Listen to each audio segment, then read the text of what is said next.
이제 한국 콘텐츠들이 해외에서 인기몰이를 하는 것은 더 이상 놀랄 일이 아닙니다. 전란, 조명가게, 정년이 같은 최신작들은 OTT에 공개만 됐다 하면 전 세계 탑10 순위를 갈아치우고 있죠. 그런데 최근 한국 작품의 세계적인 인기를 넘어 해외 드라마 업계에서는 한 가지 독특한 현상이 발견되고 있다고 합니다. 한국 드라마를 단순 소비하는 데서만 그치는 것이 아니라 아예 한국풍으로 자국의 드라마를 만들며 이른바 한류를 생산하는 영역에 들어갔다는 사실인데요. 대체 무슨 일이 벌어지고 있는 걸까요? 자세한 내용 함께 알아보도록 하겠습니다. 얼마 전 아프리카의 나이지리아에서 한국 사람이 아닌 나이지리아 사람들이 한국어로 영화를 제작했다는 깜짝 소식이 들려와 화제가 됐습니다. 실제로 이 드라마는 유튜브에 공개된 지 열흘 만에 60만 회를 넘기면서 엄청난 스포트라이트를 받았는데요. 마이 선샤인이라는 드라마로 여주인공이 한국 학교에 진학하며 벌어지는 이야기를 다룬 작품이었죠. 사람들이 이 드라마를 보고 깜짝 놀란 이유, 다름 아닌 드라마 속 나이지리아 배우들이 한국어를 사용하는 것은 물론이고 K-드라마에서만 볼 법한 요소들을 엄청 때려 넣었기 때문입니다. 실제로 러닝타임 1시간 남짓한 짧은 드라마이지만 한국어 대사가 빠지는 장면을 찾아볼 수 없을 정도인데요. 물론 한국어로 표현할 수 없는 복잡한 대사들은 영어로 표현이 되기는 했지만 아싸나 내 말이 대박과 같이 10대 한국인들이 쓸 법한 한국어 대사가 나오는가 하면 주인공은 어머니를 영어로 맘이 아닌 엄마라고 부르기도 합니다. 대화뿐만 아니라 한글도 곳곳에 배치됐죠. 포스터에 적힌 소제목은 한글로 나의 햇살이고 학교 게시판이나 남학생이 여학생에게 고백하는 장면에서도 한글이 등장하는데요. 심지어 그 후반부에 가면 한국어가 가장 뛰어난 언어라고 이야기하는 선생님도 등장하고 인사법부터 모든 일상에 한국어와 문화가 녹아들어 있습니다. 더 놀라운 건 단순히 언어만 많이 쓰인 게 아니라는 사실인데요. 한국 드라마의 클리셰도 듬뿍 녹아들어 있습니다. 우선 주인공은 가난한 집안 출신이지만 운 좋게 장학생으로 선발돼 나이지리아에 있는 한국 학교로 진학하는데 여기서 잘생기고 인기 많은 부잣집 자제 제럴들을 만나 사랑에 빠지는데요. 여기에 여주인공을 시기하는 여왕벌 무리와의 갈등, 여주인공을 짝사랑하는 다정한 남학생과의 삼각관계 등도 빠지지 않죠. 가난하지만 씩씩한 캔디형 여주인공이 돈 많고 잘생긴 남주인공을 만난다는 설정이라 딱 떠오르는 게 있지 않으신가요? 마치 한국 드라마 상속자들, 꽃보다 남자 등이 자연스럽게 떠오르는 대목이죠. 나이지리아에서 아예 K-드라마를 겨냥해 한국풍으로 자국 드라마를 만든 독특한 시도라고 볼 수 있을 텐데요.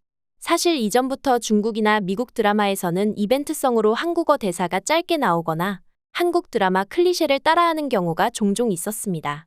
중국 드라마 희완이만 보더라도 여주인공인 구성난이 어색한 말투로 한국어를 사용하는 장면이 나오기도 했죠. 하지만 지금까지 나이지리아에서 제작한 마이 션샤인처럼 대부분의 대사가 한국어로 이루어지고 한국 드라마 특유의 클리셰를 그대로 따라한 작품은 없었습니다. 그렇기 때문에 이벤트성으로 한국어 대사가 나오는 타 작품보다 이 드라마가 훨씬 신박하게 느껴집니다. 문제는 그저 한국 드라마를 좋아하는 팬들이 만든 아마추어 작업물이 아니라는 겁니다. 나이지리아의 유명 래퍼 겸 프로듀서가 연출했고 나이지리아 유명 여배우가 각본을 쓰고 직접 여주인공으로 열연했는데요. 당연히 현지 언론의 반응도 폭발적입니다. 나이지리아 매체 프리미엄 타임스는 나이지리아 영화와 한국 문화의 혁신적인 융합이라고 평가했고 또 다른 매체 역시 놀리우드의 팬들과 한국 드라마 매니아들 모두를 만족시키려는 훌륭한 시도라는 극찬을 아끼지 않았죠. 여기서 놀리우드는 할리우드 영화에 견줄 수 있을 정도로 빠르게 성장하고 있는 나이지리아 영화 산업을 일컫는 말입니다. 우리가 흔히들 산육국 그리고 농업 위주의 산업인 국가로 떠올리기 쉬운데 사실 나이지리아엔 재미난 산업이 하나 발달 중이죠. 바로 영화 산업인데요. 영화 산업 종사자가 무려 100만 명이 넘을 뿐만 아니라 연간 6억 달러에 달하는 수익이 발생하며 나이지리아의 경제를 톡톡히 살려주고 있죠. 그래서 인도 다음으로 영화 산업이 발달한 나라라는 의미에서 놀리우드라는 이름으로 불리고 있는 건데요. 그런데 이렇듯 아프리카 내에서도 문화적 소프트파워 면에서 엄청난 영향력을 갖고 있는 국가가 독보적인 한류 사랑을 바탕으로 한국풍 드라마까지 제작하고 있었던 겁니다. 그 애정을 바탕으로 그들의 영화에 한국어를 사용하고 한국적인 요소를 듬뿍 녹여낸 것이죠. 그리고 이런 한류 생산 현상은 비단 나이지리아뿐만 아니라 다른 나라에서도 벌어지고 있었는데요. 미국 드라마 엑소, 키티 역시 절대 빼놓을 수 없는 예시입니다. 내가 사랑했던 모든 남자들에게 시리즈의 주인공 라라진의 동생이었던 키티를 주연으로 하는 스핀오프 작품으로 이 드라마 속에는 아예 경기도 의왕시에 위치한 개원예술대학교의 캠퍼스가 주요 배경으로 등장하는데요. 전작에서도 이미 한국 혼혈의 여주인공이 등장해 인기몰이를 했는데 이번에는 더욱더 높은 비중으로 한국이 등장하게 되었다는 점이 포인트죠. 심지어 드라마 속 모든 장면, 모든 상황들이 한국과 관련된 것들로 도배되어 있고 OST까지 죄다 K-팝으로 점철돼 있어 언뜻 보면 이게 한국 드라마인지 미국 드라마인지 구별이 안 갈 정도인데요. 놀라운 것은 이 드라마가 공개 직후 폭발적인 인기를 끌었다는 점입니다. 스트리밍 순위 사이트 플릭스 페트롤 기준 무려 50여 개국에서 1위를 차지한 것은 물론 넷플릭스 서비스가 제공되는 대부분의 국가에서 탑10을 달성했죠. 지금 미국, 유럽 국가들의 광범위하게 퍼진 한류로 말미암아 이런 드라마가 해외 MZ들 사이에서 한국을 방문하는 기분을 느끼게 해주면서 큰 인기를 끈 것으로 풀이되고 있는데요. 이는 특히 이전까지 할리우드나 해외 작품들에서 한국 관련한 요소가 등장한다 해도 몇 초간 짧게 소비된 것과 무척 비교됩니다. 이제는 짧게 지나가는 요소가 아닌 아예 한국 드라마처럼 만들고 있고 그것이 인기를 끌며 시즌2 제작에 돌입했다는 것 자체가 한류의 엄청난 영향력을 방증하는 부분인 것이죠. 원래 한류 사랑하면 빼놓을 수 없는 동남아도 빼놓을 수 없는데요. 동남아 국가도 아예 한국 드라마와 비슷한 분위기만 풍겨도 엄청난 화제가 되는 것을 활용해 한국풍으로 드라마를 제작하고 있었습니다.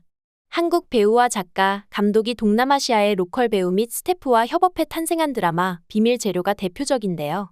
동남아 OTT 플랫폼 VIU를 통해 방영된 이 드라마는 분명 내내 필리핀과 인도네시아를 비롯한 동남아시아의 여러 음식들이 등장하는 등 그 외피는 동남아 드라마지만 조금만 들여다봐도 한국 드라마의 스타일을 그대로 표방한 작품으로 현지에서 큰 인기를 끌었습니다. 실제로 이 드라마는 한국 드라마의 느낌을 내기 위해 많은 공을 들였다고 하는데요. 한국 배우를 아예 남자 주인공으로 기용한 것부터 이런 점이 잘 드러나죠. 그리고 드라마를 시청한 시청자들은 한국 배우가 그들의 자국 화폐를 사용하거나 자국 음식을 먹는 모습을 보며 깊은 감동을 받았다는 후기를 남기고 있는데요. 실제로 해당 드라마를 기획한 VIU 필리핀의 오리지널 콘텐츠 책임자는 인터뷰에서 이런 말을 남기기도 했습니다. 우리는 다문화적인 이야기를 만들고 싶었다. 이 드라마는 비록 필리핀에서 제작한 드라마지만 오롯이 필리핀만을 겨냥한 드라마는 아니다. 그것이 우리가 의도한 바였다. 우리는 이 작품이 한국 드라마처럼 느껴지길 바라면서 한국 작가와 한국 감독, 한국 배우를 포함시켰고 여기에 동남아시아의 문화적 요소를 녹여내고 싶었다. 아예 기획 단계에서부터 한국풍 드라마를 염두에 두고 드라마를 제작했음을 엿볼 수 있는 대목이었죠. 이렇듯 지금 한국 드라마는 글로벌 인기를 넘어 어느새 잘 만든 작품의 표본이자 성공 방정식 그 자체가 되어가고 있는 모습인데요. 이제는 언어도 문화도 다른 해외 드라마 시장에서 외국 시청자들을 상대로 한국풍 드라마를 만들어 이처럼 뜨거운 인기를 끌고 있다는 사실이 새삼 신기하고도 놀랍게 느껴지지 않을 수 없습니다. 이제 우리 한류는 콘텐츠로서의 가치를 넘어 대한민국의 문화적 영향력까지 전 세계에 떨치고 있다는 생각이 드는데요. 한국 콘텐츠에 대한 국제적 수요가 점점 더 확대되고 있는 가운데 앞으로도 세계적으로 인정받는 K 콘텐츠들의 활약이 계속되길 바라며 오늘 영상 마치겠습니다.